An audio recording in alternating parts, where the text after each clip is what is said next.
যখনই আমরা motivate feel করি এবং কোনো কিছু করার প্রতি উৎসাহিত হয়ে পড়ি তখনই প্রথমে আমরা টার্গেট সেট করি এবং সেটিকে অ্যাচিভ করার চেষ্টা করি। কিন্তু যত দিন যায় প্রথম দিনের তুলনায় পরবর্তী দিনগুলোতে কাজের প্রতি আমাদের মনোভাব কমতে থাকে এবং কাজের প্রতি কনসিস্টেন্সি থাকাটাও আমাদের কমে যায় এবং আমরা সেই জায়গাতেই ফিরে যাই যেখান থেকে আমরা প্রথমে শুরু করেছিলাম। আসলে কনসিস্টেন্সিটা হলো একটা অর্জিত প্রক্রিয়া যেটি আমাদের অ্যাচিভমেন্টের রাস্তায় এক ধাপ এগিয়ে নিয়ে যেতে সাহায্য করে। যেমন বিখ্যাত বক্সার মোহাম্মদ আলী বলেছিল, আমি আমার লাইফে ট্রেনিং এর প্রতিটা মুহূর্তকে ঘৃণা করতাম, কিন্তু তাও আমি নিজেকে বোঝাতাম এখন কষ্ট পা, পরবর্তী জীবন চ্যাম্পিয়ন হয়ে কাটাবি। কনসিস্টেন্সি এমনই একটা প্রক্রিয়া যেটা আনট্যালেন্টেড পার্সনকে ট্যালেন্টেড হিসেবে পরিচয় দেয়। আমরা এরপরে জানবো ল অফ কনসিস্টেন্সি মানে কি। আসলে ল অফ কনসিস্টেন্সি বলতে ডিসিপ্লিন এবং মোটিভেশনকে বোঝায়। মোটিভেশন হলো আমাদের কাজ শুরু করার জন্য অ্যাপ্রিসিয়েট করে এবং ডিসিপ্লিন সেই কাজটিকে একভাবে কন্টিনিউ করার জন্য ক্ষমতা দেয়।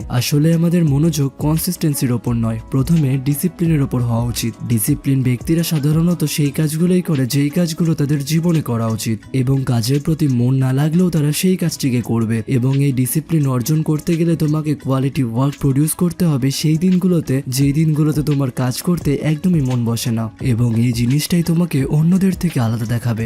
যেখানে অন্যরা একটি কাজ করার পরে কমফোর্ট ফিল করবে সেখানে তোমার আগে একটা পজিটিভ গোল থাকবে যেটা তোমাকে সেই দিকে টানবে। কিন্তু আমরা তো হাই মোটিভেশনের অপেক্ষাতেই থাকি। হাই মোটিভেশন হলেই আমরা নিজেই কাজ করতে শুরু করব এবং আমরা মোটিভেশনের অপেক্ষাতেই থাকি কোনো অ্যাকশন করার জন্য। কিন্তু এরপরেও আমরা মোটিভেট তো হয়ে যাই কিন্তু কোনো অ্যাকশনই নিতে পারি না। তাহলে সারা জীবন কি আমরা এইভাবেই কাটাবো যে যখন মোটিভেট হব ঠিক তখনই আমরা কাজ করব? একদমই না। আসল মোটিভেশন কখনোই অ্যাকশন নেওয়ার জন্য পুশ করে না, প্রতি অ্যাকশনই আমাদের মোটিভেট করে তোলে। সেই কারণে কর্মঠ মানুষ প্রতি মুহূর্তে অ্যাকশন নিতে থাকে, কারণ তাদের মধ্যে প্রতি মুহূর্তে অ্যাকশন নেওয়াটা একটা হ্যাবিচুয়াল হয়ে গেছে। সেই কারণে আপনি এই জিনিসটা মাথা থেকে বার করে দিন যে মোটিভেশন হলেই আমি অ্যাকশন নেব। তার জায়গায় তুমি নিজেকে এইটা বোঝাও ফার্স্ট অ্যাকশনই তোমাকে পরবর্তী অ্যাকশন নেওয়ার জন্য মোটিভেট করবে। এটাকে ডু সামথিং প্রিন্সিপাল বলা হয়, যেটাকে ফিগার আউট করতে তোমাকে সাহায্য করবে ডেভিড অ্যালেনের দ্বারা ক্রিয়েট করা 2 মিনিট রুল। যদি তোমার কখনো পড়তে মন না লাগে তুমি এইটা ভেবে পড়তে বসো যে আমি 2 মিনিটের জন্য বই নিয়ে বসবো। এইটা ভেবে যখনই তুমি তোমার ডেস্কে যাবে হাই চান্স কখন 30 মিনিট কেটে যাবে তুমি নিজেই বুঝতে পারবে না। এটা তো তুমিও জানো যে প্রথম স্টেপ সর্বদাই কঠিন হয়, এবং এটা শুধু আমরা না, অনেক রিসার্চার সাইকোলজিস্টরাও মানে অ্যাকশন নেওয়াই আমাদের মোটিভেট করে তোলে কনসিস্টেন্সি অ্যাকশন নেওয়ার জন্য। এবং অন্যদিক থেকে বলতে গেলে সোশ্যাল মিডিয়াও তোমাকে ডিসিপ্লিন, মোটিভেট আর কনসিস্টেন্সি ইমপ্রুভ করতে সাহায্য করতে পারে যদি তুমি তোমার নিজের সোশ্যাল মিডিয়ার ফিডসগুলি পরিবর্তন করো।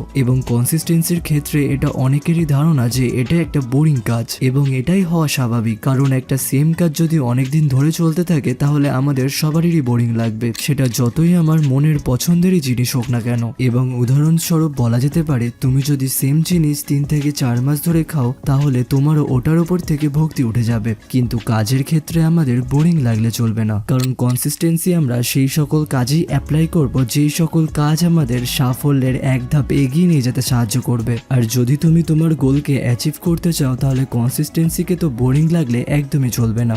এবং যদি তোমার ভিডিওটা ভালো লাগে তাহলে অবশ্যই একটি লাইক এবং একটি সাবস্ক্রাইব করে চ্যানেলটিকে আরো এগিয়ে নিয়ে যেতে সাহায্য করবেন, এবং পাশে থাকা বেল নোটিফিকেশনটাও অন করে দেবেন যাতে আমাদের একটা ভিডিও আপনি মিস না করতে পারেন। Thanks for watching.